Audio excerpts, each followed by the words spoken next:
Praise the lord. ఈ దిన దేవుని వాగ్దానము. దేవుడు నోవాహును అతనితో ఓడలో ఉన్న సమస్త జంతువులను సమస్త పశువులను జ్ఞాపకం చేసుకొనెను.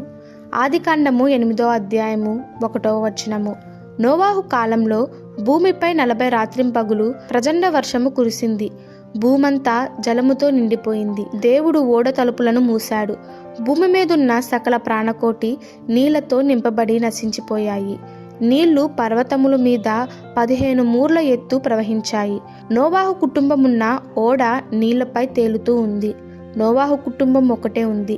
భయంకరమైన పరిస్థితి. వారు బయటకు వచ్చే స్థితి లేదు. 140 దినాలు నీళ్లు భూమి మీద ప్రవహించాయి. దేవుడు మాత్రం నోవాహు కుటుంబాన్ని మరువలేదు. నీళ్లు తగ్గడం ప్రారంభమయ్యాయి.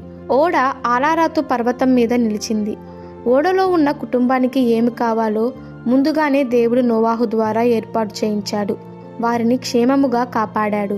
ఏ ప్రమాదం జరగలేదు. మరలా భూమి మీదికి దింపాడు. అవును, నోవాహును జ్ఞాపకం చేసుకున్న దేవుడు నిన్ను, నీ కుటుంబాన్ని జ్ఞాపకం చేసుకుంటున్నాడు. నీ దీన స్థితిని ఆయన ఎరిగి ఉన్నాడు. గాలివాన చేత కొట్టబడి ఆదరణ లేని పరిస్థితిలో ఉన్నావా? దిగులు పడకు, జడియకుము.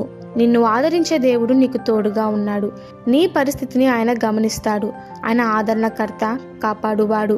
ఆయన నిన్ను విడువడు, ఎడబాయడు అని వాగ్దానం చేసి ఉన్నాడు. నీ కుటుంబ గుమ్మములను బలపరచును.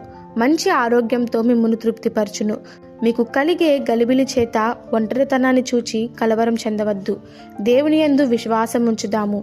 ఆయనకు ప్రార్థన చేద్దాము. ఈ దిన దేవుని వాగ్దానము మనందరి జీవితంలో నెరవేరలాగున ప్రభు కృప మనకి తోడై ఉండునుగాక. ఆమెన్. God bless you.